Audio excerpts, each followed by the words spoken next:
Hello बच्चों, तो अपन अब स्टार्ट करें the rise of nationalism in Europe का पार्ट फोर्थ। पहले पार्ट थ्री तक अपन ने कर लिया था, अब यहाँ से अपन करेंगे नया topic, a new conservatism after 1815। Topic बहुत इजी है। Following the defeat of Napoleon in 1815, European government were driven by the spirit of conservatism. अच्छा, जैसे ही नेपोलियन हारा 1815 में, उसके बाद फॉलोइंग यानी उसके बाद European government were driven by the spirit of conservatism. तो यूरोपियन गवर्नमेंट थी, उसके अंदर किस चीज़ की स्पिरिट थी, किस चीज़ का जोश था? कॉन्जर्वेटिज्म का। कॉन्जर्वेटिज्म मतलब क्या होता है? कॉन्जर्वेटिज्म मतलब पुरानी सोच का, जो भी पुरानी चीज़ें उन्हें वापस ले आओ। तो conservatism believe that established institution of state and society like the monarchy, the church, social hierarchies, property and the family should be preserved.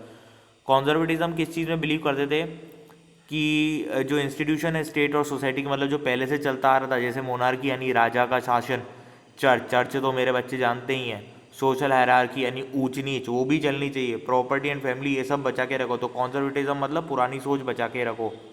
तो यूरोपियन गवर्नमेंट में कौन सी सोच थी? कॉन्जर्वेटिज्म की। In 1850, representative of the European power Britain, Russia, Prussia, Austria. Okay, तो European power में कौन थी मेन पावर्स? ये देखो, ब्रिटेन, रशिया, पर्शिया, ऑस्ट्रिया। 1815 की बात है।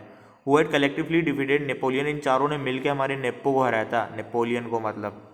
Met at Vienna to draw up a settlement for Europe. तो ये लोग कहाँ पे मिले? वायना एक जगह, वहाँ पर मिले और उन्होंने यूरोप का सेटलमेंट बनाया वहाँ पे, मतलब कि भाई ये तेरा ये मेरा, अक्कड़ वक्कड़ उनमें वो।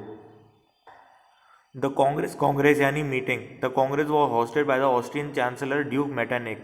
जैसे अपने यहाँ पीएम होता है, वहाँ पे चांसलर होता था उस समय, मतलब अभी भी होते ही हैं। द कांग्रेस वॉज होस्टेड, मतलब इस मीटिंग को होस्ट कौन कर रहा था? कांग्रेस यानी मीटिंग, होस्टेड यानी मतलब होस्ट करना, कि कौन बात कर रहा था उस मीटिंग में, मेन कौन था स्पीकर, तो वो थे Austrian chancellor Duke मेटरनिच।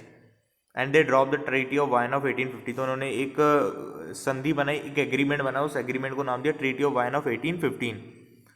Major points of the treaty of Vienna. तो ये जो ट्रीटी ऑफ वायना थी, इन्होंने जो चारों ने बाटा बाटी की थी, वो कैसी बाटा बाटी की थी वो इसमें है। The Bourbon dynasty which had been depose during the French revolution was restored to power and France lost the territories annexed under Napoleon. Bourbon dynasty, वो फ्रेंच रेवोल्यूशन वाली याद है ना, अपन ने पढ़ी थी 9th में, वो तो फ्रेंच रेवोल्यूशन में खत्म हो चुकी थी क्योंकि लुइस 16 तो जा चुका था। वॉज रिस्टोर्ड टू पावर, इसे वापस ले आया गया। वाह रे वाह, मारा तो साले तुमने ले ली। And France lost the territories it had annexed under Napoleon. और फ्रांस ने सारी की सारी टेरिटरीज खो दी जो उसने नेपोलियन के अंदर पाई थी। मतलब नेपोलियन ने फ्रांस के अंदर कुछ रख दिया था जमा कर कर, तो वो सब चला गया क्योंकि नेपोलियन तो हार चुका था और फ्रांस का तो फिर मतलब ही नहीं रहा उसमें। A series of states were set up on the boundaries of France to prevent its expansion in future. अब है ना, फ्रांस की बाउंड्री पर बहुत सारी स्टेट लगा दी ताकि वो आगे ना बढ़ पाए, मतलब एक बाउंड्री सेटअप कर दी कि फ्रांस और आगे ना बढ़ पाए। मतलब फ्रांस की जो बाउंड्री ना, वहाँ स्टेट बना दी गई, बहुत छोटी छोटी छोटी छोटी स्टेट बना दी ताकि फ्रांस और आगे ना बढ़ पाए, नहीं तो दिक्कत हो जाएगी ना। Thus, the kingdom of the Netherlands, which included Belgium, was set up in the north and Genoa was added to Piedmont in the south. तो जो किंगडम था नीदरलैंड का, मतलब राज शासन जो था नीदरलैंड का, जिसमें बेल्जियम भी था, वो कहाँ पे सेट कर दिया? नॉर्थ में, ये ध्यान रखना। और जेनुआ पिडमोंट के साथ जोड़ दिया साउथ में। ये तुम्हें यार लर्न करना पड़ेगा यार, ये थोड़ा सा। Prussia was given important new territories on it western frontiers. तो जो प्रशा था, भले से प्रशा प्रशा पढ़ते, प्रशिया नहीं पढ़ते, प्रशा। तो प्रशा को इंपॉर्टेंट टेरिटरीज मिल गई, कहाँ पे? वेस्टर्न साइड यानी वेस्टर्न फ्रंटियर्स में। और ऑस्ट्रिया को क्या मिल गया? नर्दर्न इटली मिल गया, while Austria was given control of northern Italy. German confederation of 39 state that has been set up by Napoleon was left untouched. तो जर्मन कॉन्फेडरेशन मतलब जर्मन ने एक ग्रुप बन रखा था 39 स्टेट्स का, जो मतलब जर्मनी में बना रखा था 39 स्टेट्स का ग्रुप, जो किसने सेटअप किया था? नेपोलियन ने, उसको तो छुआ ही नहीं गया। तो ये 39 स्टेट्स जो जर्मनी की थी, तो उसको तो छुआ ही नहीं गया, नेपोलियन ने बनाई थी पर उसके बाद इसको किसी ने छुआ ही नहीं, तो अपन रह लेते हैं यहाँ पे, क्या दिक्कत थी? In the east Russia was given part of Poland by Prussia was given portion of Saxony. Okay, east की साइड में रशिया को तो क्या दे दिया? पोलैंड, और प्रशा को क्या दे दिया? सेक्सनी जगह है। तो ये थोड़ा तुम्हें लर्न करना पड़ेगा यार। ये क्वेश्चन आंसर है, what were the main points of treaty of Vienna. तो ये देखो, ये मैंने लगा दी, ये सारा ये आंसर है, पर्टिकुलर है ना। What do mean by conservatism? तो कॉन्जर्वेटिज्म का ये ऊपर सेकंड पॉइंट, ये देखो ये मैंने कर दिया सेकंड पॉइंट, ये वाला conservatism believe that establish institution, ये 3 लाइन है, तो ये अपने आगे। और हार्ड वर्ड तो मैंने बता दिया, चांसलर जो हेड होता है गवर्नमेंट का, जैसे पीएम वीएम मान लो। Depose to remove a leader और रूलर फ्रॉम पावर, किसी को पावर से हटाना। एनेक्स यानी कब्जा करना, ये तो सिंपल है। The revolutionaries. अब ये रेवोल्यूशनरीज कौन होते हैं, सबसे बड़ा मुद्दा ये उठता है। रेवोल्यूशनरीज सर दंगे करने वाले, नहीं थोड़ा गलत हो जाएगा दंगे करने वाले। रेवोल्यूशनरीज वो होते हैं जो बदलाव लाना चाहते हैं, वो दंगों से है तो फिर क्या कर सकते हैं, ज़रूरी है दंगा भी। तो revolutionaries at this time meant a commitment to oppose monarchial forms and to fight for liberty and freedom. तो उस समय पे रेवोल्यूशनरी का मतलब था एक कमिटमेंट, जो किसको अपोज करेंगे, जो किसके खिलाफ जाएंगे, मोनार्कियल फॉर्म राजाओं के खिलाफ, और किसके लिए लड़ेंगे, and to fight for liberty and freedom, आज़ादी के लिए लड़ेंगे। लिबर्टी और फ्रीडम एक ही बात है। तो गिसेपे माज़िनी या जिसेपे Mazzini, born in जेनुआ in 1807, जिसेपे Mazzini कर लो, बॉर्न इन जेनुआ इन 1807, जेनुआ में पैदा हुए थे 1807 में। He became a member of the secret society of Carbonari. तो वो एक सीक्रेट सोसाइटी के मेंबर थे, उसको बनाई होगी सूम सूम में कोई सोसाइटी, तो उसके मेंबर थे ये।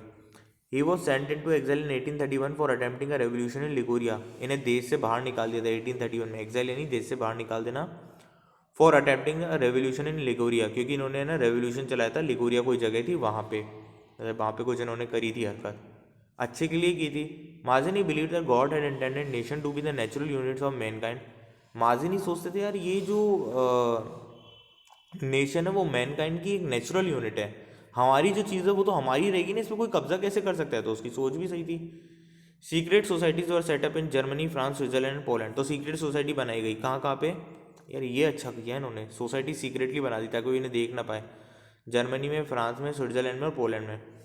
मेटरनिच describe him as the most dangerous enemy of our social order. वाह, मेटरनिच भी इससे डरता था, पता है क्या कहता था, इसको ये ध्यान रखना, 1 मार्क्स में आ सकता है। The most dangerous enemy of our social order, मतलब जो भी गवर्नमेंट चल रही है ना उसकी हालत खराब कर सकता है, कौन, ये जिससे Mazzini. The age of revolution 1830 to 1848, as conservative regime tried to consolidate their power, liberalism and nationalism came to be increasingly associated with revolution in many regions of Europe, such as the Italian, German state, the provinces of the Ottoman Empire, Ireland, Poland। इसी तरीके से करते हैं।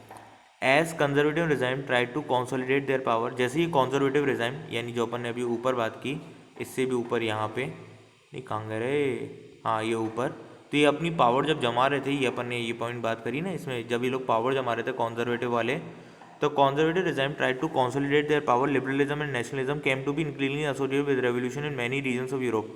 तो लोगों के अंदर कौन सा आइडिया आने लग गया, लिबरलिज्म का और नेशनलिज्म का आएगा, इसी क्योंकि ये लोग पुरानी चीज़ें वापस लाना चाहते थे। तो कहाँ आया था ये नया आइडिया लिबरलिज्म और नेशनलिज्म का, इटालियन और जर्मन स्टेट में। ज़रूरी भी था क्योंकि तब कंजर्वेटिज्म यानी पुरानी सोच बढ़ रही थी और लिबरलिज्म और नेशनलिज्म पीछे जाते जा रहे थे, तो लोगों को तो कुछ करना ही था, तो उन्होंने कहाँ पे किया ऐसा, इटालियन और जर्मन स्टेट में।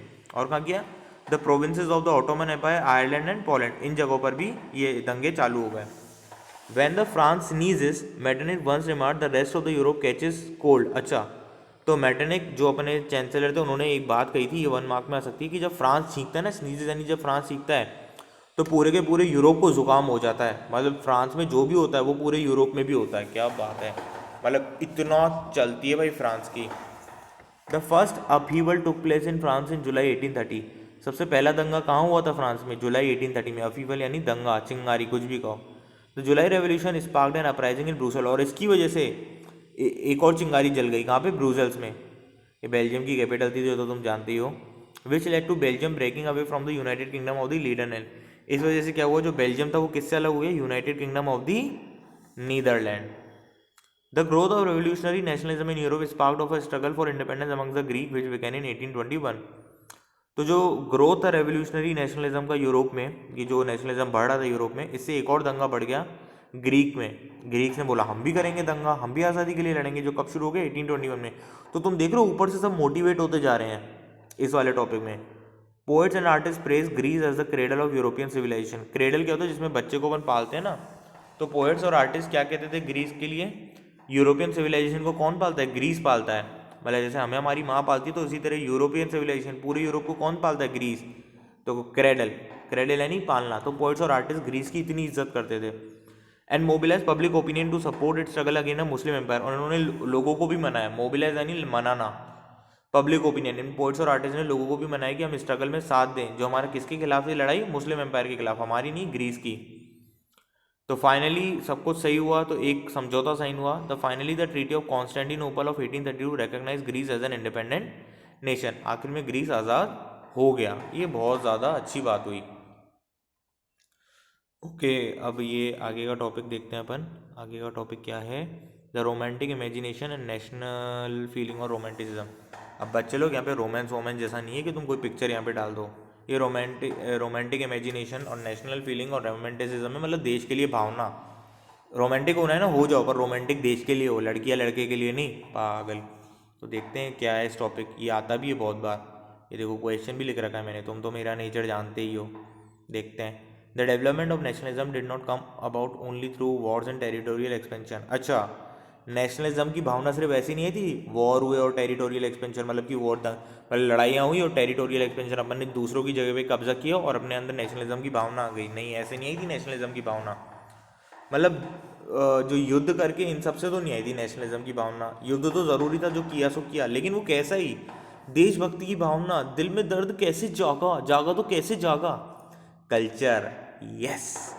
Culture played an important role in creating the idea of nation. Art and poetry, stories and music help express and shape nationalist feeling. ये पॉइंट याद रख लो। कल्चर की वजह से हमारे अंदर आइडिया या नेशन का, आर्ट हो गई, पोइट्री हो गई, स्टोरीज, म्यूजिक, ये सारी बातें अपन करते थे तो देश की भावना जागती थी। जैसे मैं भारत माता की बात कर रहा हूँ, जनगण मन गा रहा हूँ, तो ये सारी चीज़ें देशभक्ति की भावना लाते हैं। Let us look at romanticism, a culture movement which sought to develop a particular form of nationalist sentiment. तो इसी वजह से एक टर्म आया, एक शब्द बना रोमांटिसिज्म, यानी कल्चर मूवमेंट तो which sought to develop a particular form of nationalist sentiment. तो इससे नेशनलिस्ट सेंटीमेंट है, लोगों के अंदर भावना ही नेशनलिज्म वाली। Romantic artist and poet generally criticize the glorification of reason and science and focus instead on emotion, institution and mystical feeling.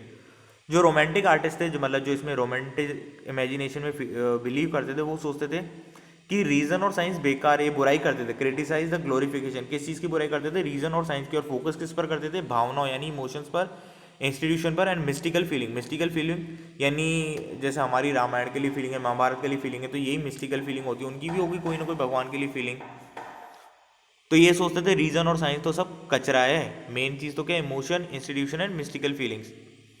Other romantics were through folk song. और बाकी भावना कैसे जागी रोमांटिसिज्म की? फोक सॉन्ग, फोक poetry और folk dances. Folk song क्या होता है? जैसे मैं कहूँ, अपने राजस्थान में होता है ना, मैं तो इंदर गड़े जा आई रे, ये होता है फोक सॉन्ग, मतलब स्थानीय संगीत, स्थानीय पोइट्री और स्थानीय गाने। अपने यहाँ कौन सा था? पीली लुगड़ी का जाला, फोक डांस, यही होता होगा वहाँ पे भी। इस चीज़ से मतलब नेशनलिज्म की भावना ही, बस ये पता है मुझे। National feelings were kept alive through music and language. National feeling को जिंदा कैसे रखा? म्यूजिक और लैंग्वेज से। हाँ भाई, यही चीज़ है जिससे तुम आज़ाद रख सकते हो। Karol Kurpinski celebrated national struggle through his operas and music. Karol Kurpinski ने कैसे स्ट्रगल, नेशनल स्ट्रगल मनाया लोगों के साथ? ओपेरा और म्यूजिक। ओपेरा मतलब वहाँ पे बहुत सारे लोग म्यूजिक गाते हैं, और म्यूजिक मतलब इसके थ्रू इसने जिंदा रखी ये feeling. Turning folk dances like the polonaise and mazurka into national symbol. अच्छा, वहाँ के जो नॉर्मल डांस थे ना, कौन से थे? पोलोनाइज और मजूरका, इनको नेशनल सिंबल बना दिया। वाह यार, ऐसे तो मैं भी बना दूँ पापी छूलो को नेशनल सिंबल। पापी छूलो, सब सुबह प्रेयर में पापी छूलो गाएंगे। Language too played an important role in developing national sentiment. Language का भी बहुत इंपॉर्टेंट रोल था सेंटीमेंट जगाने में। जैसे तुम लोग अगर हिंदी बोलो तो पता पड़ता है ना, फीलिंग आती है ना अपन के अंदर देश की, तो लैंग्वेज का भी मेन रोल था। Russian language was impose everywhere. पर वहाँ पे लोगों ने कौन सी लैंग्वेज चला दी थी ज़बरदस्ती? Russian language. तो रशियन लैंग्वेज ज़बरदस्ती चलाई थी। अब कोई रशियन लैंग्वेज नहीं बोलता तो यार क्या करें मतलब। Many member of the clergy in Poland began to use language as a weapon of national resistance. Many member of the clergy in Poland began to use language as. अच्छा, अब जो क्लर्जी थे ना पोलैंड के, clergy यानी church वाले लोग, तो पॉलिश लैंग्वेज बोलते थे। ये लोग पॉलिश लैंग्वेज बोलने लग गए, वेपन की तरह, हथियार की तरह। ये लोग चाहते हैं हम रशिया बोले, हम तो पॉलिश बोलेंगे। तो उन्होंने कैसे उनके खिलाफ गए? अपनी लैंग्वेज बोलकर।